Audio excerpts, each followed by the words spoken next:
तो पुण्यात्मा, वृक्ष को आहार जड़ से मिलता है, मूल से मिलता है, और मूल से आहार तना में जाता है। तना अक्षर पुरुष है, ये परब्रह्म है। फिर उसके बाद डार में जाता है। डार ये क्षर पुरुष यानी ब्रह्म है, ज्योति निरंजन 21 ब्रह्मांड का स्वामी। और डार से फिर शाखाओं में जाता है। और पात रूप संसार, देखिएगा एक चित्र वृक्ष का। ये एक वृक्ष है, पेड़ है। श्रीमद् भगवत गीता अध्याय नंबर 15 श्लोक 1 से 4 तक का विवरण है, और 16 और 17 का इस चित्र से क्लियर हो जाता है। परमात्मा ने खुद कहा था, अक्षर पुरुष एक पेड़ है, निरंजन वा की डार, और तीनों देवा शाखा है, पात रूप संसार। अब यहां जड़ से आहार चलता है, जड़ से तना में आता है। ये तना कौन है? तना ये अक्षर पुरुष अर्थात परब्रह्म है। और इससे एक मोटी डार निकली। ऐसी बहुत सी डार होती है वृक्ष पेड़ में, पर हम एक लेते हैं। परमात्मा के अंतर्गत असंख्यों ब्रह्मांड आते हैं। तो इससे क्षर पुरुष यानी इसको ब्रह्म बोलते हैं। और फिर ये तीनों देवा शाखा हैं, रजगुण ब्रह्मा, सतगुण विष्णु और तमगुण शिव जी, और पात रूप संसार। तो यहां जड़ से आहार चला, अक्षर पुरुष में आया, अक्षर पुरुष से क्षर पुरुष में, क्षर पुरुष से ब्रह्मा विष्णु महेश में, और फिर आगे गया। तो तीनों लोकों में प्रवेश करके सबका धारण पोषण करने वाला परमेश्वर ये कौन है? वो परम अक्षर ब्रह्म है। वो परम अक्षर ब्रह्म बनारस में एक शूद्र वर्ग में, वर्ण में, और धानक जाति में, जुलाहा जाति में रहने के कारण जुलाहे की उपमा से सुशोभित हुए।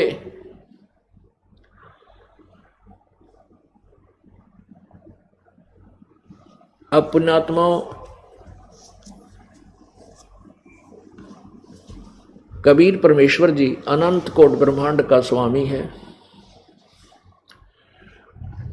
और वो प्रत्येक युग में आता है। जब प्रत्येक युग में आते हैं प्रभु, तो अपनी वही लीला करते हैं, और उनकी उसी स्वरूप धारण करके आते हैं। कुछ समय के लिए संसार में रहते हैं, एक मनुष्य जैसा जीवन जी करके अपने तत्व ज्ञान का प्रचार करते हैं, जिस कारण से वो कबीर परमेश्वर प्रसिद्ध कवि की उपमा भी प्राप्त करता है, उसको कवि कहने लग जाते हैं। ये भी वेदों में प्रमाण है कि वो परमात्मा जब पृथ्वी पर आता है उसकी ये पहचान है। अब पहले आपको दिखाते हैं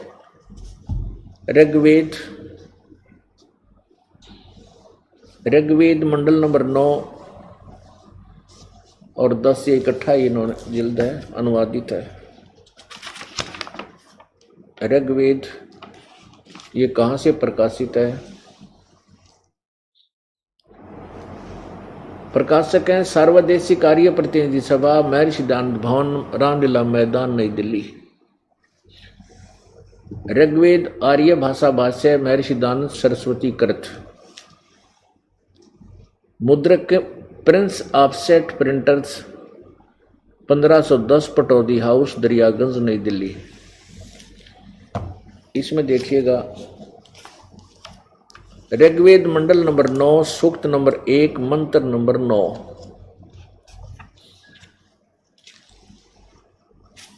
यह है ऋग्वेद मंडल नंबर 9, सूक्त नंबर 1, और ये इसकी संस्कृत है। अभी इमम अधन्या उत्सरणती धेनव, धेनव माने गाय, शिशुम, शिशु माने बालक रूप, सोमम इंद्राय पातवे। अब इन्होंने क्या अनुवाद किया है? उस सोम स्वभाव वाले श्रद्धालु पुरुष को शिशुम कुमार अवस्था में ही यानी बालक अवस्था में ही सब प्रकार से अभी अधन्या का अर्थ लिखा है इन्होंने अहिंसनीय, धेन में माने गौवें तृप्त करती हैं। अब शिशु, शिशु माने इन्होंने लिखना था बालक अवस्था, यानी बालक रूप में प्रकट परमात्मा को सब प्रकार से। अधन्या माने बिना, अभी अधन्या, अभी अधन्या का अर्थ होता है बिल्कुल कंवारी, बिना धनाई।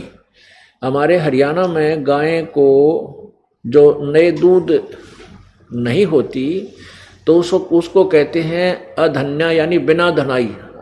और इसका अंग संस्कृत में अधन्या, बिना धनाई माने अभी ये इसको गर्भ नहीं रहा है। और अभी अधन्या बिल्कुल यानी कंवारी, बिना धनाई कि वो ये देखिएगा। इमम माने उस, सोमम का अर्थ होना चाहिए अमर पुरुष।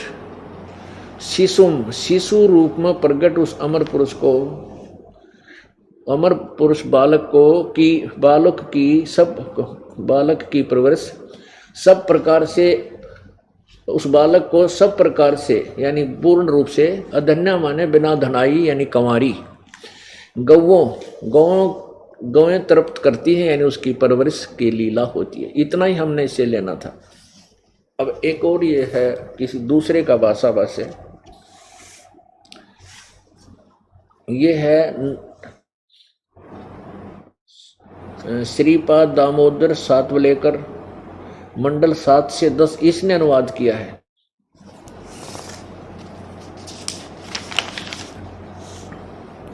ऋग्वेद भाष्यम महर्षि दान सरस्वती, संपादक दयानंद अर्पण, प्रकाशक है विश्व मानव उत्थान परिषद, इतना केंद्र कैलाश, पूर्वी कैलाश सामुदायिक केंद्र, पूर्वी कैलाश, नई दिल्ली। ये मुद्रक है इसकी, कम्यूडाट सर्विसेज नई दिल्ली, सर्विसेज नई दिल्ली। अब देखिएगा, ये देखिएगा मंडल नंबर 9, अथ नवम मंडल, प्रथम सूक्तम, और इसका 9वां मंत्र यहां आ जाता है।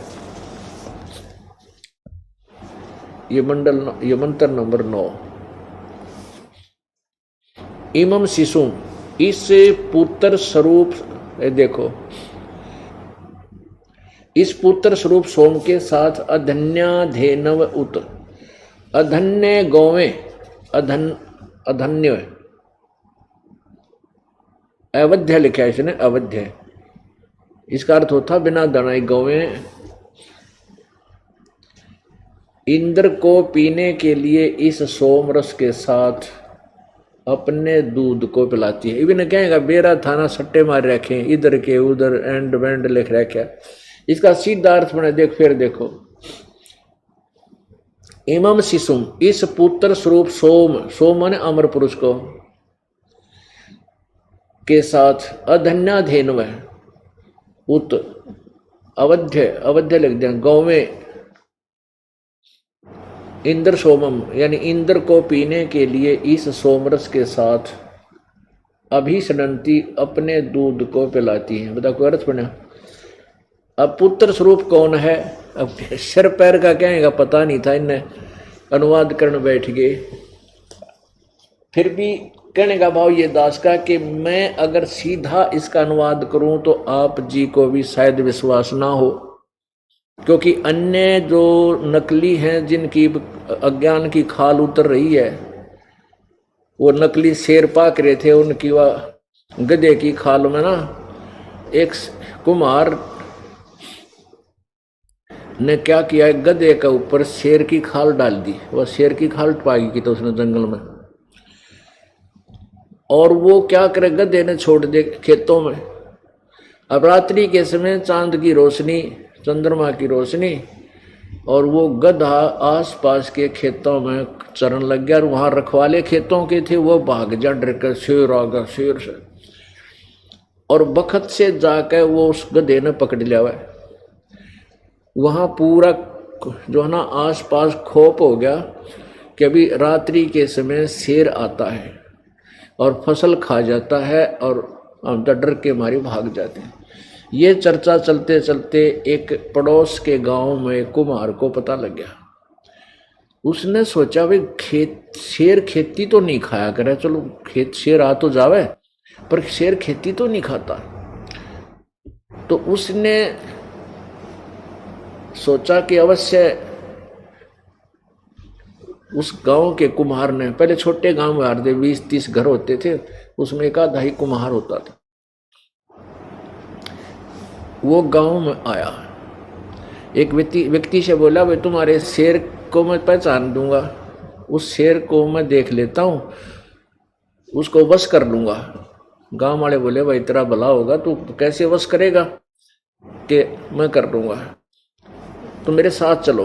अगना भाई हम नहीं चले। वो कहने लगे तुम ऊपर चढ़ जियो, वृक्षों पर बैठ जाना। 5-10 वो रखवाले वृक्षों पर चढ़ गए और वो 3-4 गधे ले गया, अपने 2-3 गधे, और वो गधे वहां पर छोड़ दिए, वहीं वृक्षों के नीचे खुले। और वो जो जिसके ऊपर गधे के ऊपर खाल डाल रखी थी शेर की, वो खेतों में चला गया। रखवाले बोले देख वो रहा शेर, वो रहा, वो देख वो रहा। कुम्हार जो वो गया था परीक्षार्थ, वो कहने लगा डट जाओ थोड़ी देर, बोलो ना तुम। थोड़ी देर में क्या हुआ कि वो गधे जो कुम्हार के थे वो आपस में लगे अपनी आवाज लगाने, हु वो हुची लागे ना, उस तरह अपने आवाज अपनी बोली बोलने लगे। उधर से वो जो नकली शेर था वो भी भाईचारे की बोली ने पहचान कर उनकी तरफ भाग लिया और उसी तरह बोलता हुआ वहां पहुंच गया। और वह खाल कितना गई, शेर की खाल उतर गई, अब पे पड़ गई वह जब उसकी बोली, और उधर से वो आ गया। कुमार बोला देख वो गधा था भाई, उसकी बोली से पहचान हुई शेर नहीं ये गधा है। तब उसकी खाल पकड़ कर तारी, वो गधा पहचाना किसका है, कुमार का, और गधा किसका होता। वो कुमार गड़िया फिर गांव वाला ने अकने कम में तने चलो खेती तक खुआई सो खुआई, मारा और दिल डगा दिया था शेर शेर करके। तो अब ये जितने नकली शेर बन रहे थे इनकी खाल उतार कर दिखा दी दास ने। अब इनके कलजे पाट रहे हैं, इनको मुश्किल माच रही है, अब क्या करें भाई, कहाँ मरें। फिर क्या करते हैं, रामपाल गुंडा है, बदमाश है, कि जनता का जो ध्यान है सच्चाई से हटाकर बकवाद में लगा जा। लेकिन उनको वो भूल गए, वो समय जा लिया। ये सब पढ़े लिखे शिक्षित है। ये तो 200 वर्ष पहले तो चल रही थी तुम्हारी, इसलिए परमात्मा ने तुम्हें छेड़ा नहीं। अब इसलिए छेड़ा है कि अब बिल्कुल क्लियर हो जाएगा, स्पष्ट हो जाएंगे। 11 अक्टूबर को, इसी 11 अक्टूबर 2009 को पवित्र हिंदू धर्म के माननीय चारों शीर्ष शंकराचार्यों से प्रार्थना की गई है कि वो आध्यात्मिक ज्ञान चर्चा करें। हमारा उद्देश्य ये है कि एक बार भ्रमित समाज को एक दिशा दे दी जावे और ये भटक भ्रम रहे श्रद्धालु परमात्मा के सीधे मार्ग को पकड़ के अपना जीवन सफल कर सके। तो उसमें ये और क्लियर हो जाएगा अब कौन कितने पानी में। तो कहने का भाव ये है कि इनको ज्ञान तो था नहीं। ये आर्य समाज के जो वेदों के ठेकेदार बन रहे थे, ये ऋषि मैं ऋषि आचार्य, इन्होंने अनुवाद करने की चेष्टा की। अब जैसे रामायण है, रामायण चौपाइयों के अंदर है, और जिसने मौखिक ज्ञान है नहीं रामायण का, भाई रामायण क्या चीज है, किसकी कहानी है, जिसको रामायण का मौखिक ज्ञान है कि भगवान श्री रामचंद्र जी राजा दशरथ के पुत्र थे, ये त्रिलोकी भगवान थे, इनको ऐसे ऐसे इनका विवाह हुआ, सीता और इनका वनवास हुआ, लक्ष्मण को ये वन में गए, राम को वनवास हुआ, ऐसे ऐसे।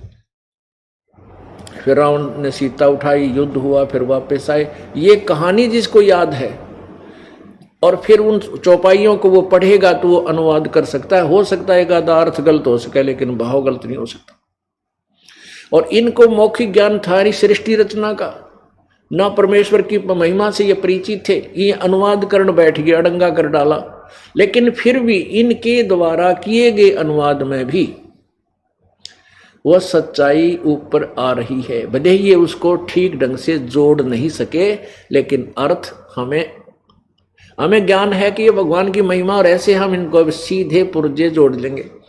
अब किसी ने अगला पहिया गाड़ी का पिछला पो रखा है, पिछला अगद रखा है, शरीर किधर ऊपर रख रखा है, तो अब हम जो इसको ज्ञान है वो ठीक ठिकाने लगा के उनको वह गाड़ी तैयार कर देगा। पुर्जे जो के तो जेन्युइन है, वेद हमारे एज इट इज हैं, ये जेन्युइन है।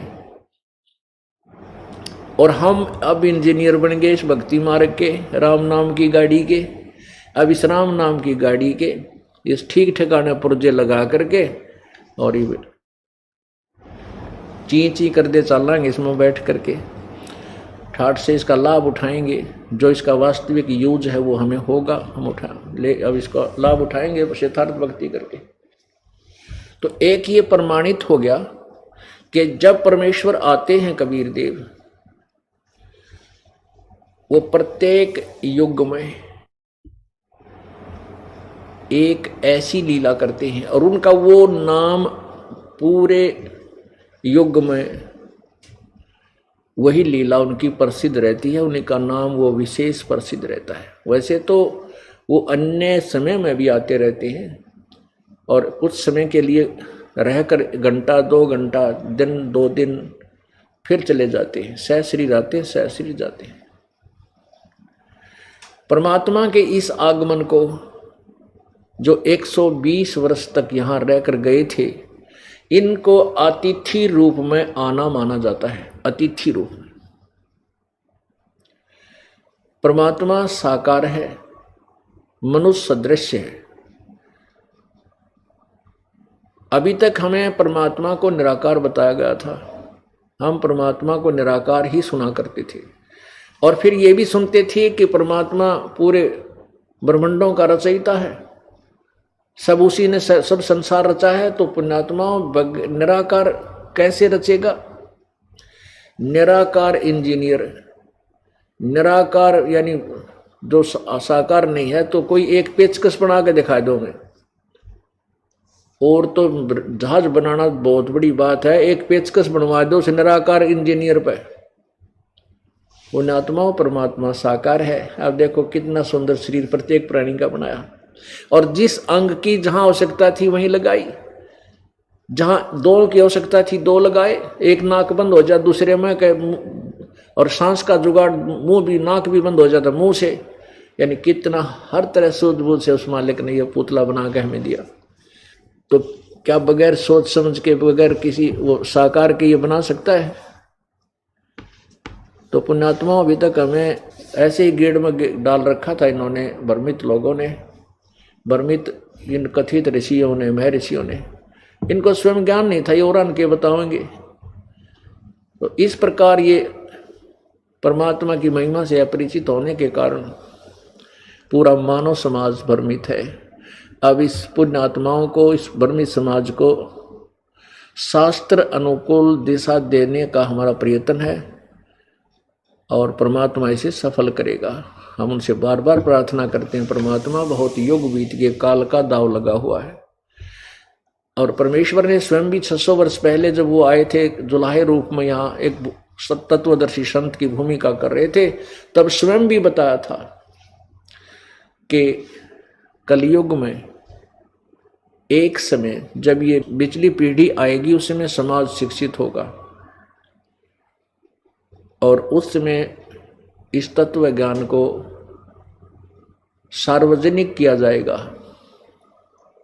पूरा विश्व परमेश्वर कबीर जी के ज्ञान का लोहा मानेगा, पूरा विश्व स्वीकार करेगा, पूरे विश्व में शांति होगी। और ये हाहाकार मच रही है, आपसी प्यार रहा नहीं, माया माया दिखाई देती है, धन धन दिखाई देता, ना भाई ना बहन दिखता, ना रिश्तेदारी दिखाई देती है, ना माता पिता की तरफ कोई श्रद्धा और आस्था या कोई भाव नहीं रहा। वो इसी तरीके से समाप्त होगा। ज्ञान होगा, ज्ञान के बाद फिर परमात्मा वो सुख देगा जो हम चोरी करके प्राप्त नहीं कर सकते।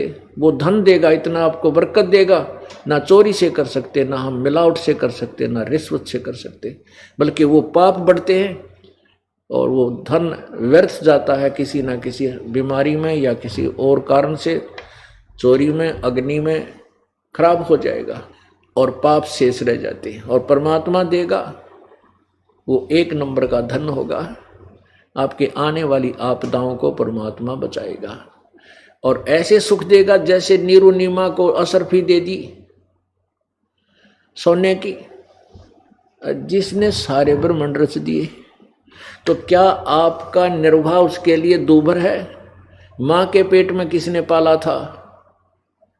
मां के पेट में किसने पाला था? ना कोई इंजेक्शन लानिया डॉक्टर था।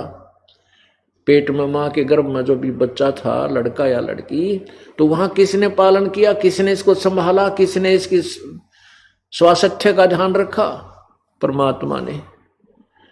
और बाहर आने के बाद भी वही हमारी परवरिश, जो हमारे संस्कारवश है, सबको प्राप्त करवा रहा है। माध्यम भी वही बनाता है, मीडिया भी वही बनाता है, जिससे भी जो करवाना है वही करवाता है। उस परमात्मा के हुक्म बिना पत्ता भी नहीं हिल सकता। भक्ति मुक्ति के दाता सतगुरु, ये भटकत प्राण फिरंदा, उस साहिब के हुक्म बिना नहीं तरवर पात हिलंदा। उस परमात्मा के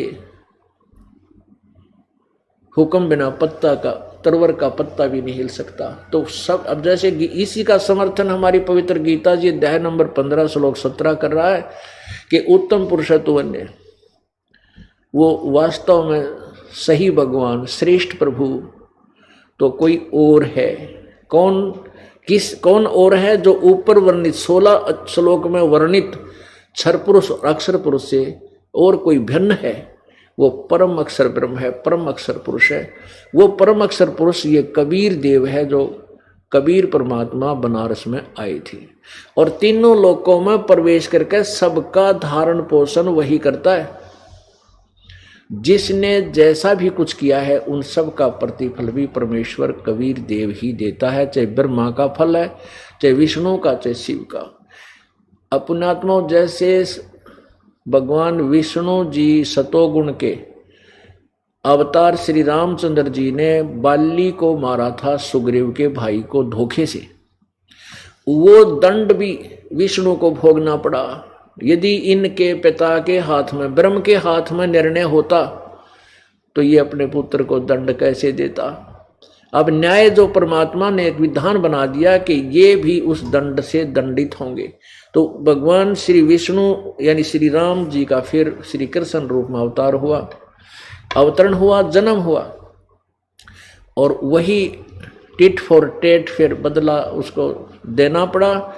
जो बाली वाली आत्मा थी वो शिकारी बना और श्री कृष्ण विष्णु वाली आत्मा, श्री राम वाली आत्मा श्री कृष्ण बनी और श्री कृष्ण जी के पैर के तलवे में तीर मार के उस बाली वाली आत्मा ने श्री कृष्ण जी का वध किया।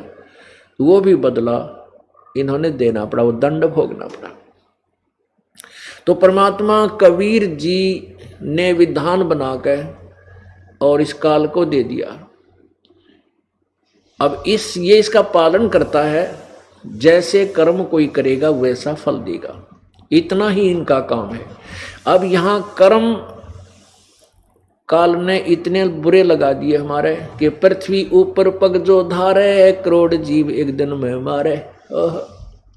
अब जो साधना वेदों में वर्णित है, जो भक्ति विधि अन्य शास्त्रों में वर्णित है, जैसे पुराणों में, गीता जी में, ये साधना पाप नाशक नहीं है, पाप नाशक नहीं है। हाँ, जैसे कर्म करोगे वैसा फल इनसे मिलेगा। पाप नाशक साधना कबीर परमेश्वर के सूक्ष्म वेद में है, वो 5वां वेद है। वो उस वेद का ज्ञान परमात्मा ने स्वयं ही आकर दिया है। वो कबीर वाणी जैसे आपने गीता जी अध्याय नंबर 4 के श्लोक नंबर 32 में देखा पढ़ा कि जो अध्याय नंबर 4 के 25 से लेकर 30 तक जो साधनाओं का वर्णन है, इस तरह के बहुत प्रकार के जो साधना, यज्ञ, भक्ति विधि उस ब्रह्मण मुखे परमात्मा परमेश्वर सच्चिदानंद घन परमेश्वर की वाणी में विस्तार से कहे गए हैं। और उससे, उस साधना को करने से पूर्ण रूप से मोक्ष प्राप्त हो जाती है। और वो साधनाएं जो सवसम वेद में लिखा है वो कर्म करते करते पूर्ण होती हैं, कर्म करते करते ही वो साधना की जाती है, ऐसा वर्णन है। अब इसका आपको थोड़ा सा दिखाते हैं वर्णन। अपुण्यात्माओं वेदों में आपको दिखाते हैं उस सच्चिदानंद घन की वाणी, कबीर वाणी। उस परमात्मा का क्या नाम है? वो परमात्मा कौन है जो कवि की उपाधि प्राप्त करता, वेद बताते हैं। अब देखिए ऋग्वेद मंडल नंबर 9 के सूक्त नंबर 96 में, ये वही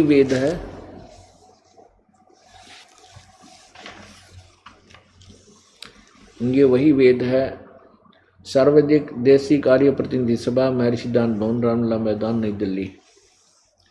ऋग्वेद आर्य भाषा भाष्य, महर्षि दयानंद सरस्वती कृत, मुद्रक Prince Offset Printers, 1510 Pataudi house Daryaganj.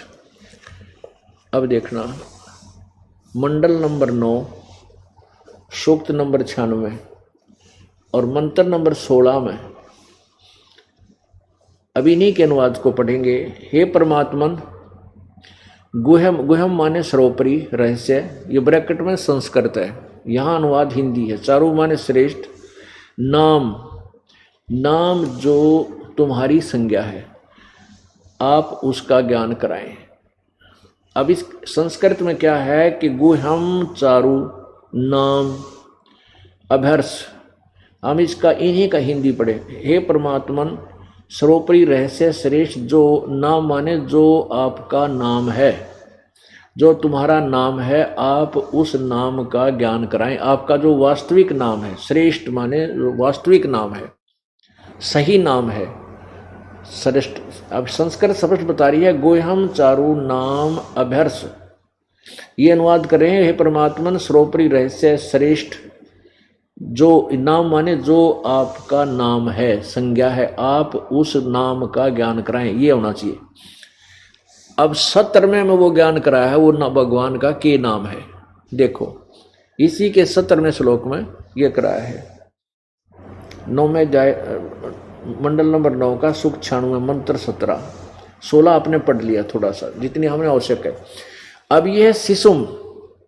अब ये वहीं से बात प्रारंभ हुई कि जब परमात्मा शिशु, वो पूर्ण परमात्मा प्रत्येक युग में शिशु रूप यानी बालक रूप धारण करके प्रकट होता है। और जब वो छोटे बच्चे की परवरिश रूप में कंवारी गांव से उनकी परवरिश होती है। ये तो 9वें अध्याय के मंडल नंबर 9 के सूक्त नंबर 1 मंत्र नंबर 9 ने क्लियर कर दिया। अभी उसी 9वें ही मंडल में ऋग्वेद के मंडल नंबर 9 के सूक्त नंबर 96 में और मंत्र नंबर 17 में अब क्या बताया है। 16 में कहा कि आपका वो नाम क्या है वास्तविक, जो बालक रूप धारण करके परमात्मा एक आते हैं, तो उसका वास्तविक नाम क्या है।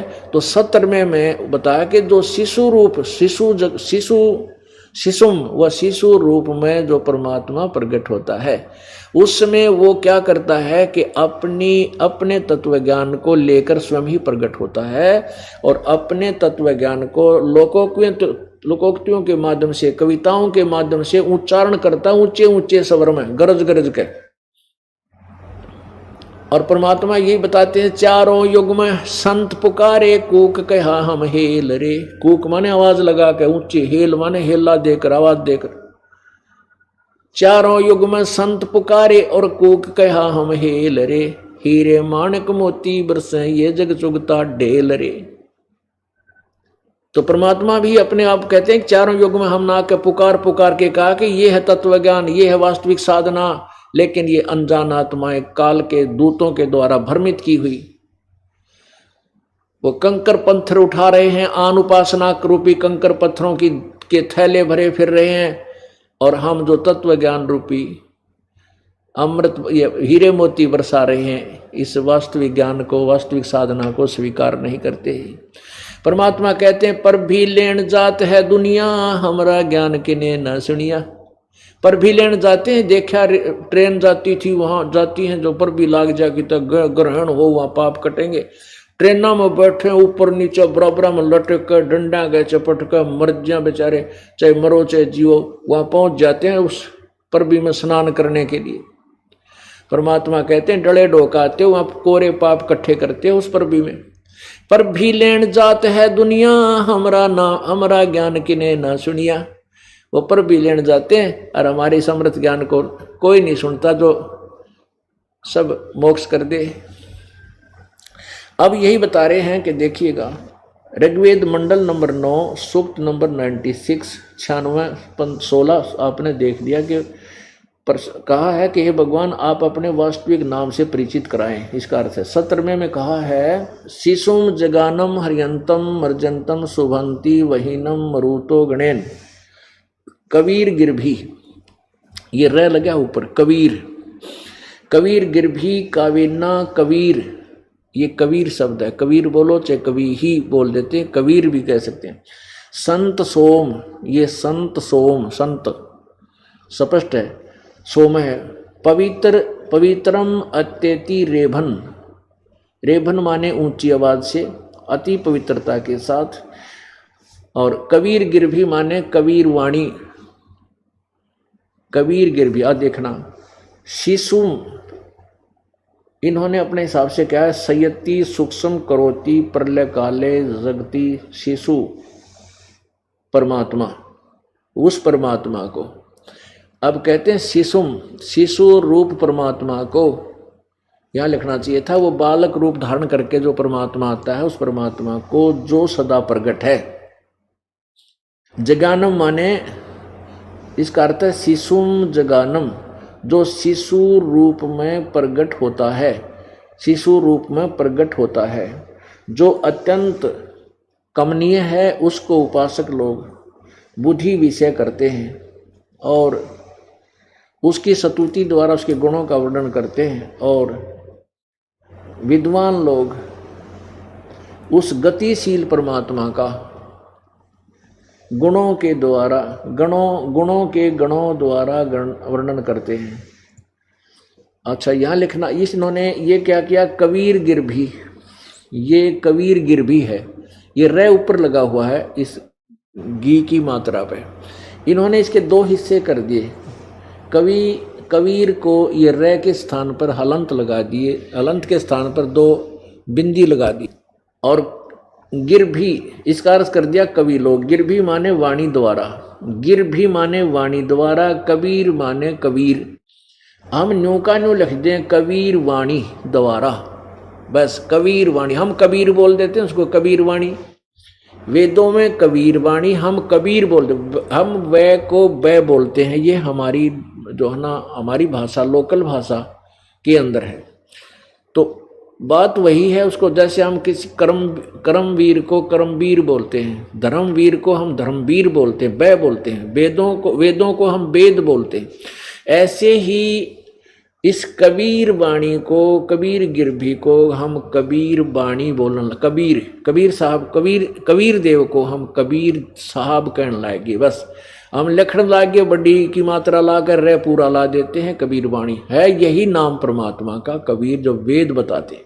कबीर, ये कबीर वाणी द्वारा, यहाँ लिख दें कबीर वाणी द्वारा, और कविताओं से यानी गा गा के कविताओं की तरह, कविताओं के तौर से स्तुति करते हैं। सोमम, सोम स्वरूप पवित्र व परमात्मा कारण अवस्था में सूक्ष्म प्रकृति को रेभन सन गर्जता हुआ अतिक्रमण करता है।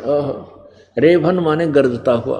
आगे देखिएगा 18 में ऋषि मना, ये ऋषि कृत सवर्षा सहस्रनीथ पदवी कविनाम तृतीयम धामम महिष शिष्य संत सोम सोमो विराजमानु राजती स्तूप। अब वो परमात्मा कहाँ रहता है वो भी देखिएगा। सोम स्वरूप परमात्मा पालन की इच्छा करता हुआ जो महान परमात्मा तृतीयम धाम देवयान और पितरान इन दोनों से पृथक तीसरा जो मुक्ति धाम है, तृतीयम धाम माने जो तीसरा मुक्ति धाम है, उसमें विराजमान है। ये ज्ञान योगी इन्होंने गलत लगा दिया। विराजम माने विराजमान है। अच्छा, ऋषि मना सर्व ज्ञान के साधन रूप मन वाला वह परमात्मा जो ऋषिकृत सब साधनों का प्रदाता। ये कोई बात हुई। अब इसका वास्तविक अर्थ ये बनता है, अब वेद सिद्ध कर रहे हैं कि परमात्मा साकार है, एक देशीय है, वो तीसरे मुक्ति धाम में रहता है। अब मुक्ति धाम कौन सा है? पूर्ण मोक्ष स्थान जो है सतलोक है। एक ये क्षर पुरुष का लोक, ब्रह्म का 21 ब्रह्मांड का, ये भी धाम कहलाता है, ये भी एक लोक कहलाता है। और एक 7 संख ब्रह्मांड का जो परब्रह्म का, ये भी एक धाम लोक यानी एक इसका लोक कहलाता है। इसमें आगे ब्रह्मांड विभाजित है वो अलग है। जैसे एक देश, प्रत्येक देश में अपने अपने अलग से फिर नाम अलग होते हैं, राज्य न्यारे होते हैं, स्टेट जिले अलग होते हैं। तो तीसरा जो धाम है वो सतलोक है, रत धाम उसको कहते हैं। रत धाम माने अविनाशी, सतलोक, सतधाम, सच्चा लोक जो कभी नष्ट नहीं होता, उसमें वो परमात्मा रहता है। अब तत्व ज्ञान इस दास के पास है, उसके आधार से फिर इन सदग्रंथों को, इन वेदों का अनुवाद सही ढंग से कर दिया। अब वेद तो ओरिजिनल जेन्युइन पार्ट से, स्पेयर पार्ट की दुकान समझ लो। और गाड़ी बनाता है इंजीनियर, इस दास को परमात्मा ने इस राम नाम की गाड़ी बनाने वाला इंजीनियर बना दिया। परमात्मा ने सब कुछ दे रखा है, सारा ज्ञान विद्यमान है। उस ज्ञान को केवल अनुवाद ठीक करना है। अब आपको क्लियर करते हैं, थोड़ा कंसेप्ट बहुत क्लियर हो जाएगा। पुण्यात्माओं, आप परमात्मा प्राप्ति वाले विद्यालय में प्रवेश प्राप्त कर चुके हो। अब जैसे आप जी को ड्रेस अन्य प्राणियों से भिन्न है, बच्चा जो विद्यालय में जाता है, स्कूल जाता है, उसकी ड्रेस न्यारी होती है, उसको सुविधा भी माता पिता बहुत देते हैं, ना उनसे कोई काम लेते हैं विशेष। बेटा बेटी तुम पढ़ो और अपना जीवन सफल करो। तो जिसको भी आज मानव शरीर प्राप्त है इस पृथ्वी पर, वो परमात्मा के पाने वाले विद्यालय का विद्यार्थी है। और जो विद्यार्थी अपना कार्य पूरा नहीं कर रहा है, वो पढ़ नहीं रहा है, तो वो फेल हो जाता है, असफल हो जाता है। फिर वो कितना पश्चाताप करता है कि एक समय एक व्यक्ति एक रोड बन रहा था, सड़क बन रही थी, और वहां पर वो भी, उसकी पत्नी भी वहां मिट्टी डाल रहे थे, मजदूरी कर रहे थे। और वहीं उनके बच्चे रेत के अंदर वृक्ष के नीचे लेटे हुए थे, रेते में कोई खेल रहा था, कोई सो रहा था। उसी समय उसी रोड का एग्जीक्यूटिव इंजीनियर आ गया, यानी एक्शन, और वो उसका सहपाठी था। किसका? जो मिट्टी ढो रहा था। जब वो एक्शन आगे जा चुका अपना, वहां उनके इंस्पेक्शन आदि करके, तब वो व्यक्ति कह रहा है जो वहां मिट्टी डाल रहा था, टोकरियां थे, तसड़ियां थे, वो कहता है ये मेरा सहपाठी था, मेरे साथ पढ़ा करता, मेरे कर्म फूट गए, मैं पढ़ा को नहीं, खेलता फिरता रहा है, और कुसंगत में पड़ गया, बच्चा के साथ बीड़ी बैड़ी पीने लग गया, मैं पढ़ा को ना। आज देख, ये तो गाड़ी में बैठ कर चल रहा है और मैं मजदूरी कर रहा हूँ, और मेरे बच्चे ये रेत में पड़े हैं यहाँ पर, और इसके बच्चे कोठियों में रहते हैं। अब पुण्यात्माओं, परमात्मा कहते हैं ऐसे रोगे तुम जब ये मनुष्य शरीर आपके हाथ तो छूट जाएगा। कहते अच्छे दिन पाछे गए, गुरु से किया ना हेत, अब पछतावा के करया चिड़िया चुगी खेत। परमात्मा कहते हैं, परमात्मा की वाणी को गरीबदास जी कैसे महिमा याद दिलाते हैं। ये संसार समझदा नाही, कहंदा श्याम दोपहरे नो, गरीबदास ये वक्त जाता है रोवोगे इस पैरे नो। कहते हैं ये समय जा रहा आपका हाथ से छूट गया, फिर रोया करोगे इस समय को याद करके, फिर कुछ हाथ नहीं लगेगा। तो पुण्यात्माओं, आप विद्यार्थी हैं और आप देखते हो आप अपने बच्चों को कितना समय देते हो। एक क्लास को पास करने के लिए, कक्षा में उत्तीर्ण होने के लिए 1 वर्ष पूरा मिलता है उसको, और आप पूरा फ्री छोड़ देते हो। ट्यूशन भी लगवाते हो, आप भी पढ़ाते हो, टीचर भी पढ़ाते हैं, कितना समय देते हो, तब वो सफल होता है। इसलिए आप जी को सबसे पहले ये दास इतना ज्ञान दृढ़ करना चाहता है आप जी के अंदर कि आप अपने रास्ते से डगमग ना उसके। बस गीता जी अध्याय नंबर 2 के श्लोक नंबर 53 में कहा कि अर्जुन, जिसमें तेरी बुद्धि भिन्न भिन्न प्रकार के भ्रमित करने वाले वचनों से हटकर एक परमात्मा के वास्तविक ज्ञान पर टिकेगी, तब तो तू योग को प्राप्त होगा, तब तो तू भगत बनेगा, जब तक भक्ति के योग होगा। तो इसलिए हमें सबसे पहले ज्ञान का होना अति आवश्यक है। ना नहीं तो कोई कर देगा भ्रमित, बहका देगा, आप फिर उसी कुमार्ग पर चलकर अपना जीवन बर्बाद कर जाओगे। तो अब हाँ, दास आपको थोड़ा समय इसलिए दे रहा है क्योंकि परमात्मा की महिमा, बजले रे भगवान तेरा काम आओगा, बजले रे भगवान तेरा काम आओगा। ये तो पता नहीं कितनी वाणी भगवान की हम सुना सकते हैं, गाकर भी सुना सकते हैं, दोहों को भी सुना सकते हैं। वो तो विषय है केवल प्रेरणा देने का। आप पूर्ण प्रेरित हो, आप परमात्मा की खोज में हो, इसलिए आपको ये गूढ़ रहस्य सदग्रंथों के रूबरू करना अति आवश्यक है। जैसे पहली क्लास के बच्चे को जोर जोर से आवाज देकर याद कराते हैं, गिनती कराते हैं, पहाड़े याद कराते हैं, A for Apple, B for book, और फिर उस बच्चे को आगे क्लासेस में जाने के बाद वो ऐसे नहीं बोलता, फिर तो मन मन में उनका रट्टा लगाता है, गूढ़ रहस्यों पर विचार करता है, बहुत अच्छी, फिर अपने गूढ़ रहस्यों में अच्छे ज्ञान को ग्रहण करता है। तो अब आप जो भगवान की तरफ आ चुके हो, आप प्रथम द्वितीय तृतीय क्लास से ऊपर हो, तो जो पहले से लगे हुए हैं, जिनको दूसरा नाम प्राप्त हो गया, वो बच्चे बालक नहीं रहे।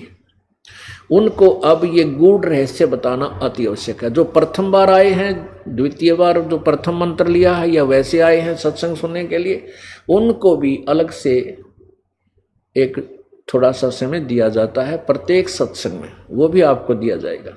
तो अब हम आपको ये बताना चाहते हैं, पहले हम भगवान पहचाने, परमात्मा कौन है,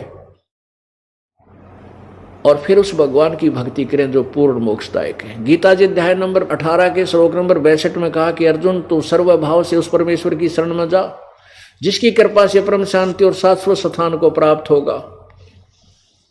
अपने विषय में चौथे अध्याय के 5वें श्लोक में और 9वें श्लोक में कहा कि अर्जुन, तेरे और मेरे बहुत जन्म हो चुके हैं, तू नहीं जानता, मैं जानता हूं, मेरे जन्म अलौकिक है। इससे सिद्ध है कि गीता ज्ञान दाता भी नाशवान है, अविनाशी नहीं है। और वो कहता है मेरा मंत्र तो ओम नाम ओम है 8वें अध्याय के 13वें श्लोक में, और दूसरा कोई मंत्र नहीं है, एक ओम अक्षर है। इसका अंतिम सांस तक भक्ति कर, मुझे प्राप्त होगा।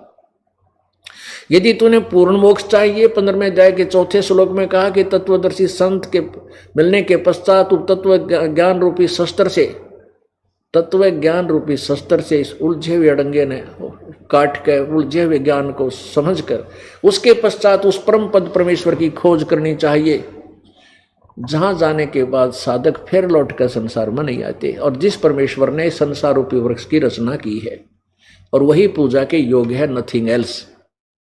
तो पुण्यात्माओं, हम उस परमेश्वर को पहचाने, वो कौन है, वो परमात्मा कौन है, कैसा है। तो वेद हमारे को क्लियर स्पष्ट कर रहे हैं कि वो परमात्मा ऐसे आता है, ये लीला करता है। और ये लीला आज तक किसी श्री कृष्ण ने करी हो, श्री राम ने करी हो, या 9 अवतार आ लिए उनने करी होगा, बता दिखाओ, हम उनको भगवान मान लेंगे। अब वो परमात्मा की लीला आज नहीं बता रहा दास, कोई ने सोचा वेद पढ़ के आज लिख दी होंगी इसने कबीर सागर में। ये तो 600 वर्ष पहले लिखा हुआ भगवान की महिमा, और वो आज वेद समर्थन कर रहे हैं, हमारे पवित्र वेद। तो इसलिए यूं पहचान हो जाएगी उस लाल की। आपको ये दास लाल और लालड़ी की पहचान करवाना चाहेगा। कैसे? एक समय एक सेठ था, उसके 2 बच्चे थे, उसकी मृत्यु होगी। बच्चे बालक थे, कोई 12, 13, 14 वर्ष के। मां चिंतित हुई। उसके बड़े भाई यानी जो मर गया था, उसके बड़े भाई ने सोचा कि बच्चे बालक हैं, क्यों ना इन बच्चों को मैं अपने साथ बिजनेस व्यापार में रख लूं। कुछ दिनों के बाद ये अपने पैरों पर खड़े हो जाएंगे, अपना बिजनेस फिर अलग से कर लेंगे।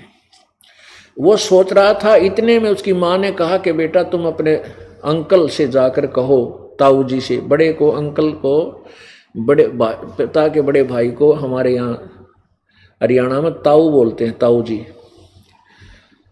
तो उसने अपने पुत्रों से कहा, मां ने, कि बेटा तुम अपने ताऊ जी के पास जाकर के उनसे प्रार्थना करो कि कुछ समय आप उनके साथ पार्टनरशिप कर लो, बिजनेस में हिस्सा कर लो। तुम बालक हो, उनसे कहो, प्रार्थना करो जाकर के कि आपको साथ रख ले काम धंधे में, हमारे कोई कमाने वाला रहा नहीं। उन दोनों बच्चों ने जाकर ताऊ जी से प्रार्थना की।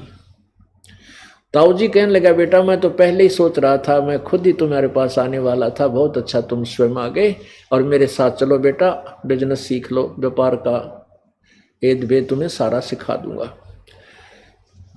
तो उसकी मां ने क्या कहा कि बेटा ले, पूंजी तो हमारे पास है नहीं बच्चों, तेरे पिताजी के समय के रखे हुए लाल हैं। उस माई ने एक गठड़ी, छोटी सी पोटली जिसमें 4-5 वो लाल, जिनको वो लाल कह रही थी, वो जाकर के अपने पुत्रों से कहा कि ले बेटा, ये तेरे ताऊ जी ने दे दो ये लाल, कहीं आवश्यकता पड़े तो इनको गहने रख लेगा, इनको रख लेगा, कहीं गिरवी रखना हो, काम चलाना हो, इनसे अपना उधार सुधार ले लेगा। अब वो बच्चे उन मां के द्वारा दिए गए लाल वो गठड़ी लेकर गए, छोटी सी पोटली, और कहा, ताऊ जी मेरी मां ने कहा कि हमारे पास पैसे तो है नहीं, इन कुछ लाल हैं मेरे पिताजी के समय के रखे हुए, इनको ले लो और कहीं आवश्यकता पड़े तो गिरवी रख लेना, फिर छुड़वा लेंगे अपने। अब ताऊ जी ने वह गठड़ी खोल कर देखी, अंकल जी ने, उसने कहा, बेटा ऐसे करो, इनको वैसे ही बांध कर तेरी मां ने दिया वापस और संभाल कर रख लेगी। उस दूसरे शहर में मेरी उधार बहुत चलती है, पैसे आवश्यकता पड़ेगी तो फिर ले चलेंगे इनको, नहीं तो काम चल रहा है। अब उन्होंने आकर के ज्यों की तुम वार्ता ताऊ जी की बता दी और मां ने वो लाल सुरक्षित रख दिए। वो ताऊ जी जो है उन बच्चों को लेकर गया दूसरे शहर में, वहां उनके हाथों से लालों का जो है व्यापार इधर उधर से लेन देन करवाया। अब एक दिन किसी व्यक्ति से 50,000 रुपए का सामान खरीदा। जहां वो धर्मशाला में रुके हुए थे ताऊ और वो दोनों बच्चे, अंकल और वो बच्चे, वहां आकर के उस ताऊ जी ने कहा कि बेटा लो ये लाल है, इस लाल को ले जाओ और उसको देकर आओ जिससे 50,000 का सामान लाए हैं, उसको कह के आया था मैं कि तेरे पास हम लाल गिरवी रख देंगे। उस लड़के, वो दोनों बच्चे भाई वाले, उस ले करके उन लालों को उस सेठ के पास गए। सेठ जी से कहा कि सेठ जी मेरे ताऊ जी ने ये लाल गिरवी रखने के लिए कहा, तेरे से 50,000 का सामान लेकर गए, इस लाल ने गिरवी रख लो, वापस आवेंगे फिर हम अपने पैसे देकर ये लाल छुड़वा लेंगे। अब उस सेठ ने एक व्यक्ति बुलाया, जौहरी, जो लाल परख करता है, उसको बताया भी देखना देखना ये लाल ठीक है। जौहरी ने देखकर बताया कि लाल नहीं सेठ जी, ये तो लालड़ी है, लालड़ी है, और ये तो 100 रुपये की भी कोनी, लाल तो 9 लाख रुपए का होता है, ये लालड़ी नहीं है, ये लाल नहीं है, लालड़ी है। अब उस सेठ जी ने गुस्से में आकर के वो लालड़ी जो थी लाल के स्थान पर जो ले गई थी वो बाहर मारी गली में फेंक के, और कहने लगे उस बच्चों को कि तुम्हारा ताऊ अब मुझे धोखा देना चाहता है। वो आदमी ऐसा तो नहीं लगता था, बहुत नेक आदमी था, मैं क्या मना करूं था, पैसे फिर दे देते हैं, मेरे साथ धोखा करने आए हो तुम, ये लाल नहीं लालड़ी है, देख तुम्हारे सामने ये बता रहा है जौहरी। अब वो दोनों बच्चे बड़े चिंतित हुए, उस उठाकर उस गली में पड़े हुए उस लाल को अपने ताऊ जी के पास आए। ताऊ जी से कहा, ताऊ जी वो सेठ बड़ा नालायक आदमी है और उसने हमारे साथ बदतमीजी की, आपको भला बुरा कहा है, और कहने लगा ये एक आदमी बुलाया उसने कोई, उसने कह दिया ये लाल नहीं लालड़ी है। और ताऊ जी ने बोला तेरे ताऊ जी ना, सेठ कहने लगा तेरे ताऊ जी धोखा करने लग गए, अब ऐसे व्यक्ति तो नहीं लगते थे, क्या बात होगी उन्होंने, मैं क्या मना करूं था, मैंने क्या उसको कभी उधार देने से मना किया है, वो क्यों मेरे साथ ऐसा किया, उसने ये नकली लाल बेच दिया। अब वो ताऊ जी को तो पता था कि मैंने जानबूझकर लालड़ी दी है ताकि ये बच्चे इनका झटका लगे, कोई धमका वही ध्यान से देखेंगे उसको। तो सेठ ने कहा बेटा ओ हो, अरे बेटा ये लालड़ी सचमुच लालड़ी है, लाल नहीं है ये, वो दूसरी तरफ रखा था लाल, कहा देख बेटा यू है लाल, अब लेकर जाओ, देखो इसमें कितना अंतर है। अरे बेटा मेरे धोखा लग गया, गलती से दे दिया गया, लाल के स्थान पर मैंने लालड़ी दे दी बेटा। अब वो दोनों बच्चे फिर गए सेठ के पास और जाकर कहा ले सेठ जी मेरे ताऊ जी से धोखा हो गया, धोखे से लाल के स्थान पर लालड़ी दे दी गई, मेरा ताऊ ऐसा नहीं जैसा तू कह रहा था। वो सेठ बोला भाई बात तो तुम्हारी ठीक है बच्चा, तुम्हारा ताऊ ऐसा तो नहीं है, लेकिन वो तो भाई लालड़ी थी। और वो फिर बनाया वही व्यक्ति जौहरी, सेठ ने, जौहरी ने देखते ही बता दिया कि हाँ ये लाल है, ये लाल है, वो लालड़ी थी।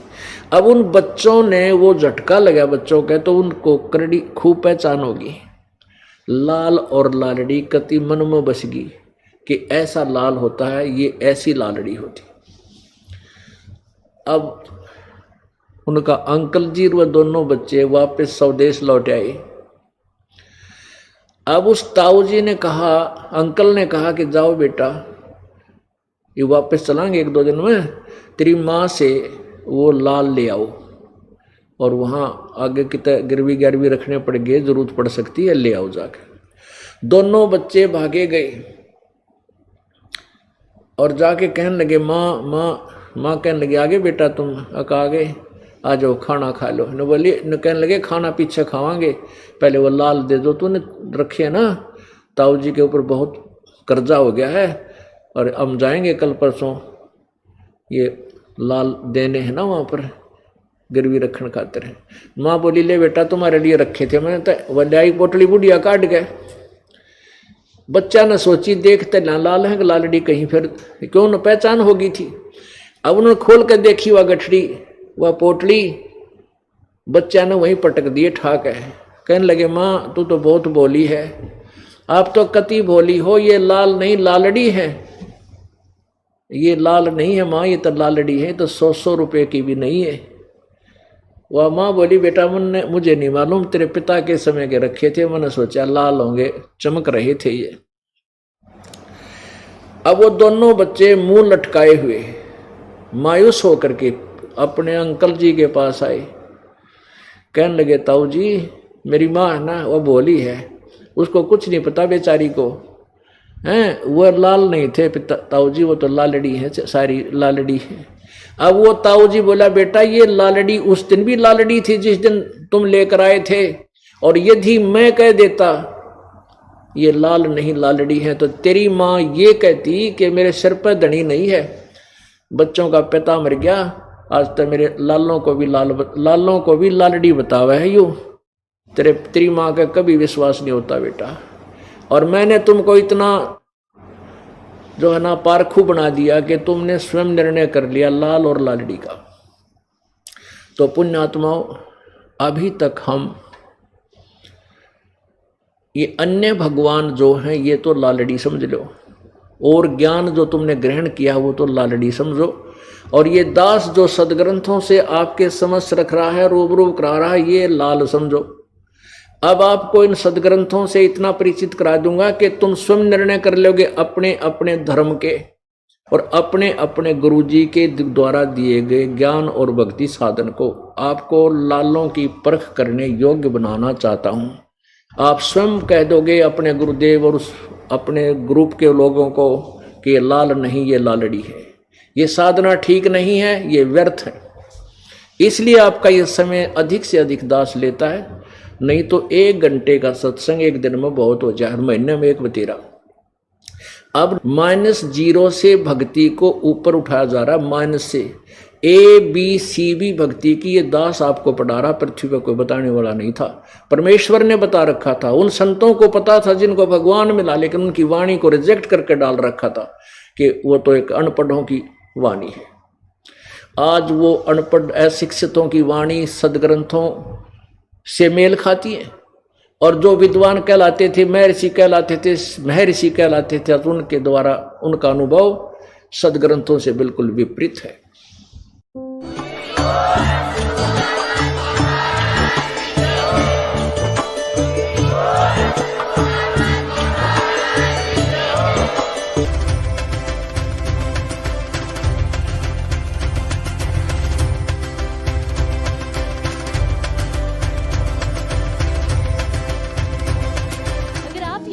YouTube पर देख रहे हैं तो हमारे चैनल को सब्सक्राइब करें और बेल आइकन को दबाना ना भूलें। अगर आप Facebook पर ये वीडियो देख रहे हैं तो हमारे पेज को लाइक करें।